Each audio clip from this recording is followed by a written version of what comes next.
Bienvenidos al programa El Mundo que se avecina. Estamos desarrollando el bloque La familia en el futuro, ¿no? Y lo estamos haciendo con María José Arranz. Bienvenida de nuevo. ¿Qué tal, Albert? María José es madre de familia, madre de 7 hijos, ¿no?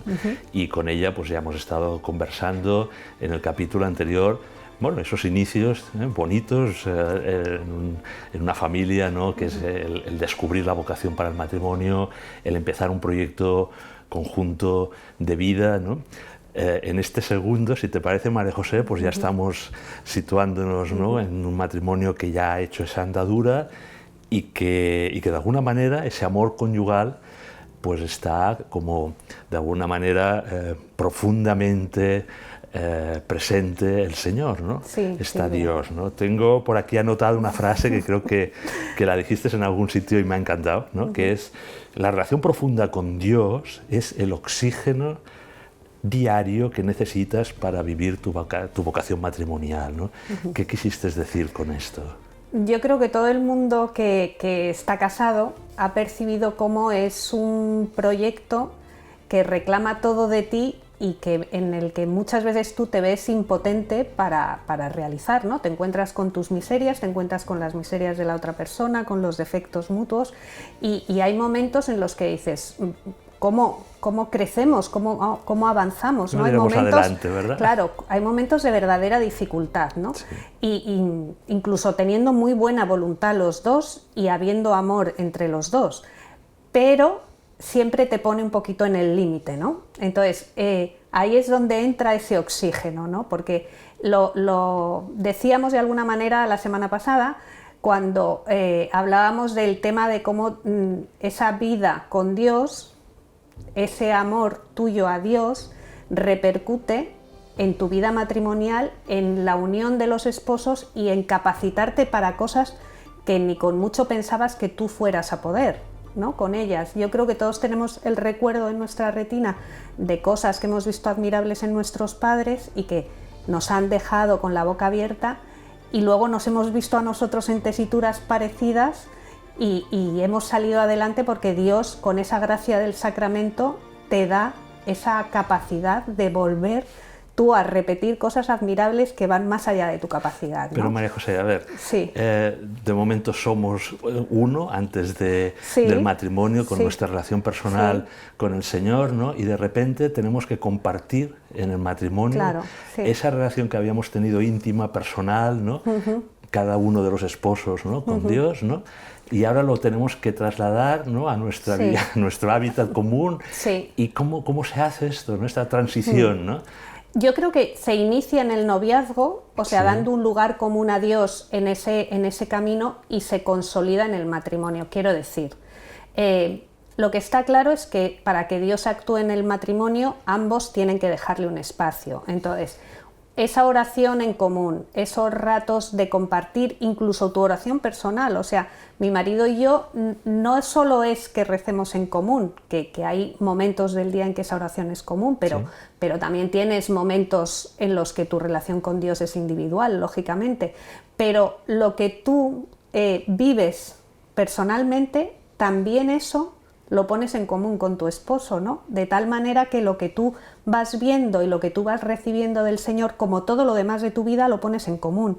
Entonces eso va reforzando y enriqueciendo a los dos, hasta el punto de que hay experiencias individuales que tú eres consciente de que eres un canal para el otro, ¿no? Al final, ¿en qué consiste el matrimonio? El matrimonio consiste en que tu relación con Dios, tu amor a Dios, tu entrega a Dios pasa por la entrega a una persona concreta, que es el medio para llegar a Dios, ¿no? Y ambos juntos caminan y son medio para eso, ¿no? Uno para el otro.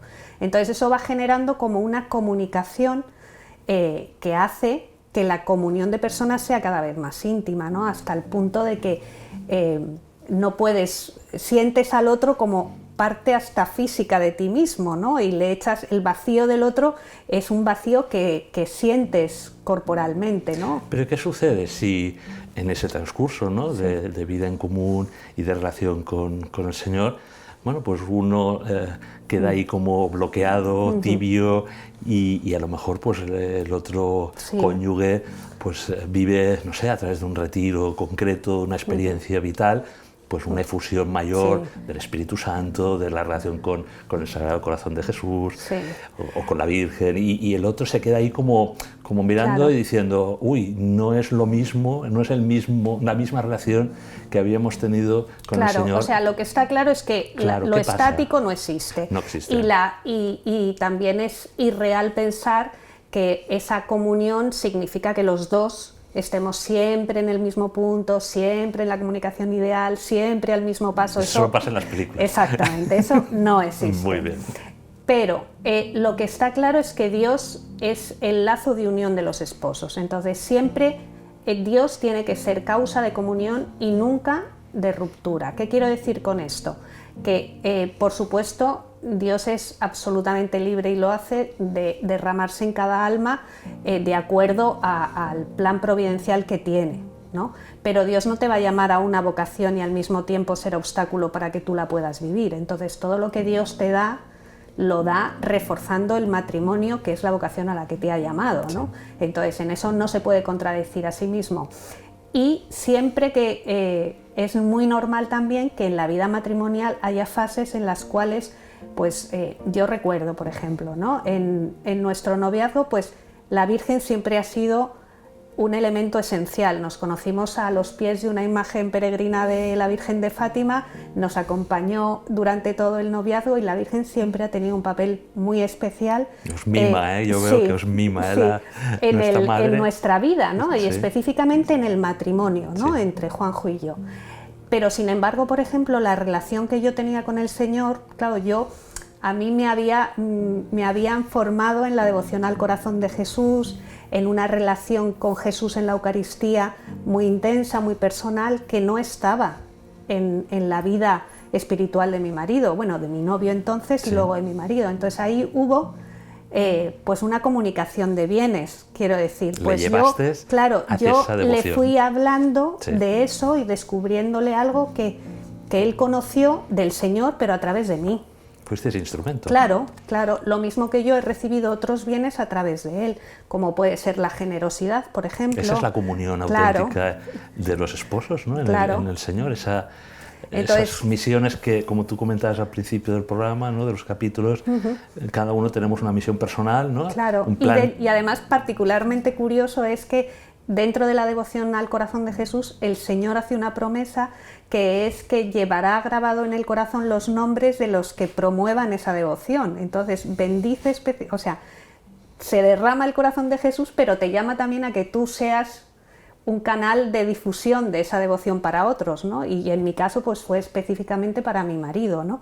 Y también, luego indirectamente en mi familia, claro, ya a través de los dos, porque es otra manera de que el Señor esté presente en una familia y en una casa, es la entronización de Cristo como Rey de esa casa, ¿no? Rey de esos corazones, de esa familia y de ese hogar en el que Él sea el dueño y señor, ¿no? Había y hay una devoción muy bonita, que es tener una imagen, ¿no? del Sagrado Corazón presidiendo, pues no sé, la estancia principal de la casa, ¿no? Sí, nosotros la tenemos. La tenéis, ¿verdad? Sí. Me lo imagino, nosotros tenemos. Además, curiosamente, yo me empeñé en que fuera una imagen de las que realizan las carmelitas descalzas, porque me parecía que no era solamente la imagen, sino la oración y el amor que se hubiera puesto en esa imagen, no que la hubiera hecho, entre comillas, cualquiera, con perdón, sino que tuviera una unción también en eso. Entonces, recuerdo que fuimos al Carmelo del Cerro de los Ángeles precisamente a comprar esa imagen antes de casarnos, o sea, ya entró en nuestra casa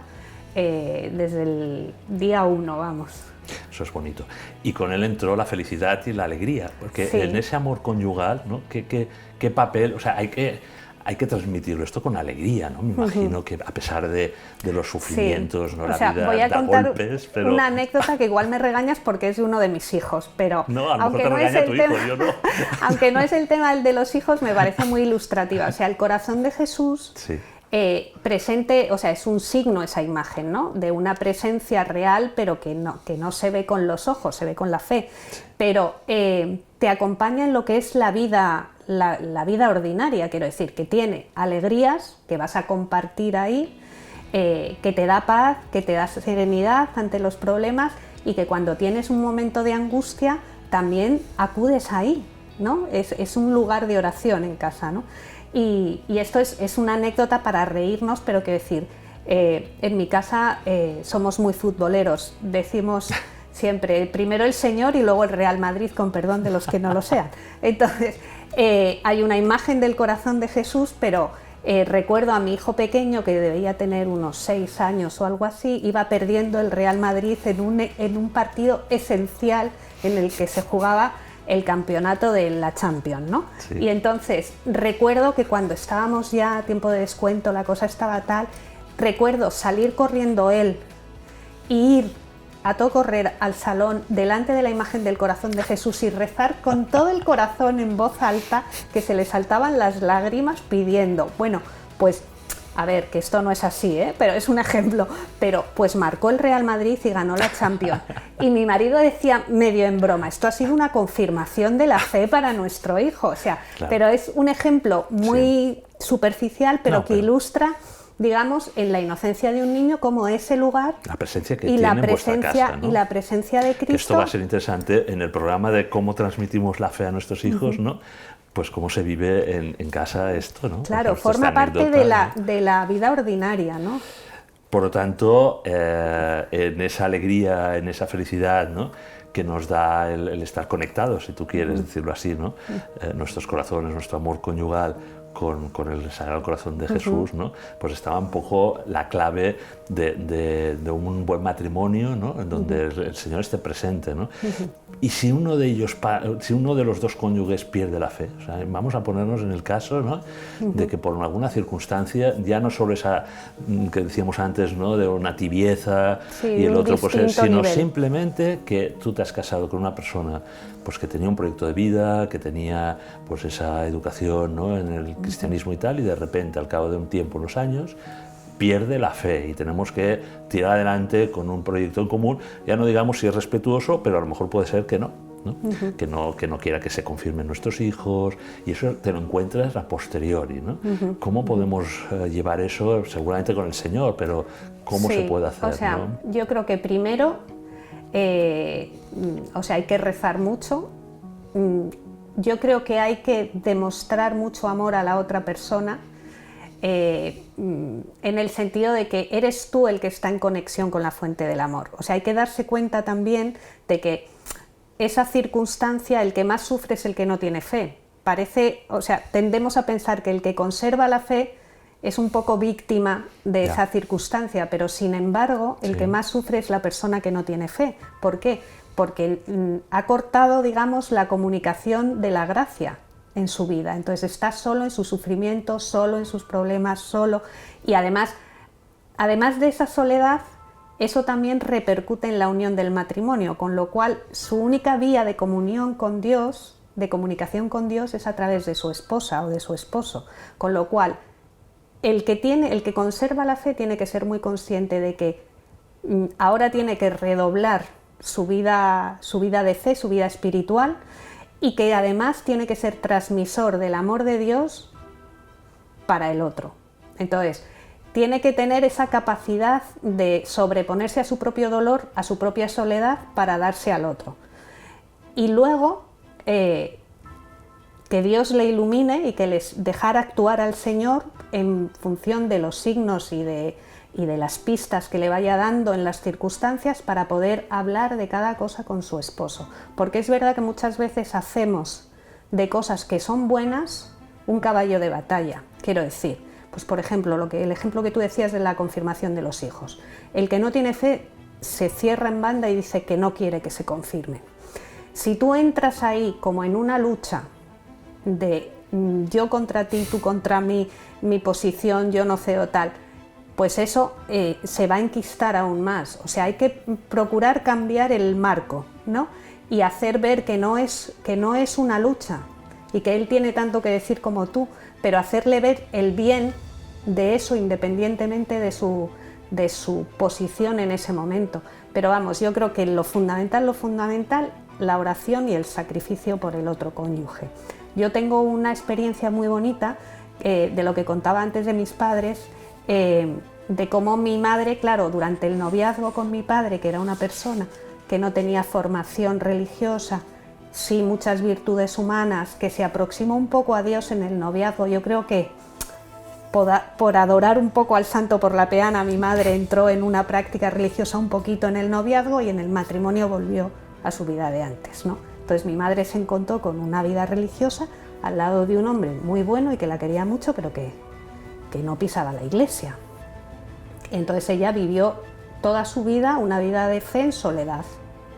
Pero mi madre todos los días de su vida, vamos, yo compartía el rosario con ella, todos los días de su vida rezó porque mi padre volviera a la iglesia.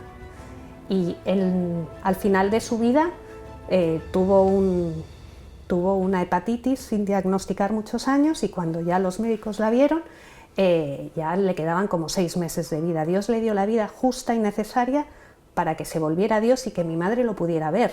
Qué bonito. Quiero decir, fue una vida en soledad, pero de perseverancia, y Dios le concedió ver cómo su marido se volvía a Dios, pedía a un sacerdote, se confesaba, comulgaba y murió con esa tranquilidad, ¿no? Qué regalo, ¿no? Sí. María José, y a ver, también puede haber circunstancias, comentabas la importancia de la castidad en el noviazgo, ¿no? Pero también puede haber circunstancias de enfermedad, etcétera, ¿no? Que ese amor conyugal, pues bueno, pues no puede haber una relación afectiva, sexual, y que haya que vivirlo en castidad por algún motivo. ¿Cómo lo ves? ¿Qué circunstancias se darían, ¿no? El vivir en castidad en el noviazgo es un entrenamiento. Yo estoy convencida de que Dios, que es tan sabio, lo ha pensado así, sí, porque luego esa idea ingenua, un poco de las películas, de que luego te casas y todo es miel y rosas. Como la luna de miel, sí, ¿no? Y ya está, es absolutamente irreal. Vamos, un compañero mío de trabajo decía el otro día, dice, yo los chicos que dicen, nada, nos casamos ya y ya tal, y les decía yo, tú no sabes lo que dices, dice, no has pensado en la cuarentena, le decía a los compañeros jóvenes, dice, no has pensado en la cuarentena, dice, claro, yo me encontré que me casé, claro, mi mujer se quedó embarazada, nadie me había contado que había una abstinencia obligatoria, ¿no? Sí. Eso es lo mínimo, sí, porque claro, luego puede haber embarazos de riesgo, sí, temas profesionales que suponen un mes fuera, una enfermedad, ¿no? De cualquier tipo, que puede ser un mes, 2 meses, tal, que puede ser más meses, una menopausia que de repente deje a la mujer en una situación físicamente complicada y que tenga que tener una abstinencia. O sea, todo eso, digo, no son cosas extraordinarias. Pero no se explica. Claro, esto, entonces, no está en el manual del amor conyugal. Entonces, una compañera de trabajo, cuando salía esto, decía, yo estoy convencida que la castidad ha salvado mi matrimonio, decía ella. Dice, porque claro, el haber vivido en castidad en el noviazgo ha supuesto que luego ella tuvo un embarazo gemelar de riesgo, sí, que estuvo ingresada unos cuantos meses durante el embarazo. Dice, pero luego es que mi marido, por cuestiones de trabajo, viaja mucho. Dice, ¿qué es lo que me da a mí paz? ¿Por qué puedo vivir yo esos momentos con paz y confiando en mi marido? Porque yo sé de lo que es capaz. Entonces, eso es una cuestión que si tú la vives, te das cuenta de la libertad, la paz, la alegría y la serenidad que da una vida matrimonial. Mientras que la otra cara de la moneda, que te la han vendido como el camino fácil, sin embargo, luego te encuentras con unas consecuencias que son dolorosísimas en la intimidad del matrimonio, dolorosísimas, ¿no? Y muchas veces causas de ruptura. Y si, por ejemplo, pues Dios no tiene el plan previsto para que ese matrimonio tenga hijos, esa es otra circunstancia que, bueno, ¿cómo se vive el amor conyugal ante a lo mejor una frustración, pues, por parte tanto de él como de ella, o bueno, un dolor, ¿no?, por no poder tener, pues, descendencia, ¿no? Pues mira, familia, esa ¿no? parte nuestra tú no la conoces, pero nosotros hemos pasado por una circunstancia así. Nosotros nos casamos, éramos un grupo de amigos en un movimiento apostólico y nos fuimos casando toda una generación, o sea, sí, que nos íbamos casando, cada 2 meses había un matrimonio, ¿no?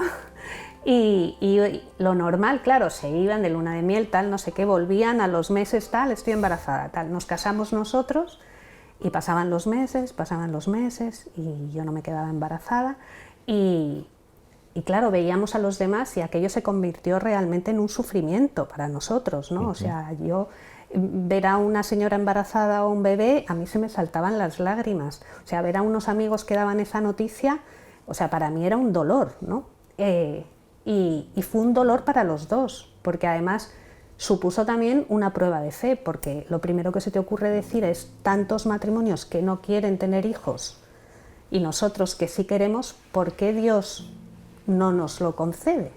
O sea, entras a preguntarle al Señor, ¿no? Y mi marido, que es así muy lanzado, hizo una campaña espiritual a todos los conventos de España para que rezaran, para que pudiéramos tener hijos. Total, que bueno, dentro de un calvario de médicos, porque entramos ya con un tema tal, nos dijeron en un momento determinado que éramos incompatibles, que no teníamos ningún problema fisiológico cada uno por separado, pero que ambos éramos incompatibles y que no íbamos a poder tener hijos. Incluso nos plantearon el poder acudir a la inseminación artificial o a la fecundación in vitro, que también fue un momento de discernimiento. O sea, nosotros acudimos a nuestro director espiritual, a un sacerdote formado. Estamos hablando, claro, de hace ahora, eso está mucho más, ha sonado mucho más y se conoce más, pero estamos hablando de hace 30 años, ¿no? Más o menos. Y entonces este sacerdote, recuerdo que nos abrió, le invitamos a cenar, era un viernes, me acuerdo, porque cenó pescado, y nos abrió el catecismo de la Iglesia Católica y nos lo hizo leer. Y entonces estaba clarísimo que era una cruz que en ese momento teníamos que llevar y que esa solución que los médicos nos estaban dando no era una solución, era un hecho intrínsecamente malo, ¿no? Eso te plantea muchas cosas, ¿no? Como otro salto en la fe, que tienes que fiarte de Dios, que no tienes derecho a tener un hijo, que es un don de Dios y que Él lo da a quien quiere, cuando quiere y como quiere, y que tú lo tienes que recibir así. Luego, bueno, gracias a Dios, como se ve, no éramos incompatibles, porque hemos tenido 7 hijos. Y entonces pasó esa etapa de los 4 años y ya Dios nos bendijo. Pero quiero decir, sí que para nosotros fue una prueba. Que nos sostuvo la oración ahí, nos sostuvo la dirección espiritual, el tener un sacerdote bueno y bien formado que nos guiara en ese camino en medio de la oscuridad. Nos sostuvo una comunidad de fe. O sea, todo eso es importante. Eso es importante, ¿verdad? No aislarse, no ser el matrimonio. No, y no ser juez de tu propio problema. Ya. Eso es muy importante. Es ser dócil, ¿no? Estar abierto a ver qué es lo que Dios quiere. Lo mismo que en la vocación, sí, cuando veíamos lo del discernimiento de la vocación. Es que, quiero decir, esa misión personal no es un momento de iluminación y ya, sino que a lo largo de la vida el Señor te va mostrando y te va diciendo, a veces a través, a veces a través de cosas dolorosas, ¿no? Y yo luego he agradecido esa experiencia porque me ha hecho poder hablar a algunas personas que estaban en una situación similar, no desde la teoría, sino desde haber pasado por un dolor que luego Dios pues me ha regalado el don de los hijos, ¿no? Sobreabundantemente, pero he tenido ese momento de sufrimiento ahí, esa fase. Sí, para que veamos que no todo es color de rosas como tú empezabas, comentabas. Tenemos nada, creo que 1 minuto o 2 para terminar también con otra situación que puede ser de cruz, ¿no? Que es la pérdida del cónyuge, ¿no? Sí. Tenemos amigos, ¿verdad? Que bueno, ¿cómo viven la fe, ¿no? ¿Cómo se puede pensar en que ese marido, esa mujer en el cielo, ¿no? Imaginando que ya haya tenido, digamos, ese momento, pues nos puede ayudar también a la familia, al matrimonio, ¿no? Al cónyuge que queda para tirar adelante. ¿Cómo lo ves, ¿no? Allí también está el Señor, ¿no? A lo mejor ya físicamente ese matrimonio pues en 2 dimensiones, ¿no? El cielo y aquí en la tierra, ¿no? Totalmente, o sea, yo sí que hay, es una de las circunstancias en las que pienso que es radicalmente y fundamentalmente distinto vivirlo con fe que sin fe. Primero porque, claro, esa fe implica que tú conoces que tu cónyuge no está contigo, pero está vivo. Claro, por es eso. que es radicalmente distinto. Por eso. Pensar que la muerte es la aniquilación Sí, de la otra persona. He perdido a mi marido. Sí, para siempre, que saber que es una separación, pero que luego va a haber un reencuentro, como con tus seres queridos, ¿no?, que han fallecido. Eso es radicalmente distinto, ¿no? Porque para empezar te da esperanza. Entonces, por más dura que sea tu situación en la tierra como viuda o como viudo, te da una esperanza cierta, ¿no?, que además se alimenta en el Señor. Con lo cual, cuanto más es tu vida de unión con el Señor, más llevadera se te hace esa separación, ¿no?, porque más comunicación puedes tener con tu cónyuge, ¿no? Y luego, por otro lado, también, en toda esta vida, digamos, de la tierra, ¿no?, por más que muchas veces nos parezca que es como para siempre y estemos tan enfocados aquí y pensemos que la muerte es para los demás y a nosotros no nos va a tocar, pues realmente es una situación temporal, ¿no? Entonces, también el que la fe te acompañe y que haya acompañado a tu esposo o a tu esposa, también te da esa paz que sin fe no se tiene, no se puede encontrar, o sea, no hay forma de consolar, ¿no? Y te pone en esa tesitura de lo que es la vida definitiva, ¿no? O sea, de alguna manera yo tengo una amiga, muy buena amiga, viuda, que fue más joven que yo, es ella, y fue una muerte muy rápida la de su esposo, y ella se quedó con 4 hijos, o sea, muy enamorada de su marido, un matrimonio muy unido, y ella, después de estos 5 años, sigue echándole tremendamente de menos, ¿no? Ella a veces dice, yo cuando no me ven mis hijos a veces le grito a Dios, porque la ausencia es algo tremendo para ella, pero al mismo tiempo lo vive con una fe que le lleva a dar testimonio, ¿no?, de cómo ese matrimonio que estaba fundado en Dios, su esperanza es el reencuentro, ¿no?, en la otra vida. Y eso es lo que la mantiene. Qué importante estos testimonios, ¿no? Y cuánto tenemos que dar gracias a Dios y rezar por estos testimonios que, bueno, que quien sufre esa cruz, pues es muy duro, ¿no? María José, se nos ha terminado el tiempo, se nos hace muy corto. Vamos a hablar de los hijos la semana que viene, esa vocación o misión también de ser padre y madre, que yo creo que también es otro salto, que después de la vocación del matrimonio y ver que Dios está en nuestro matrimonio, empiecen a venir los hijos, ¿no? Ahí está. Pues nada, te emplazo la semana que viene. Muy bien, encantada, hasta pronto.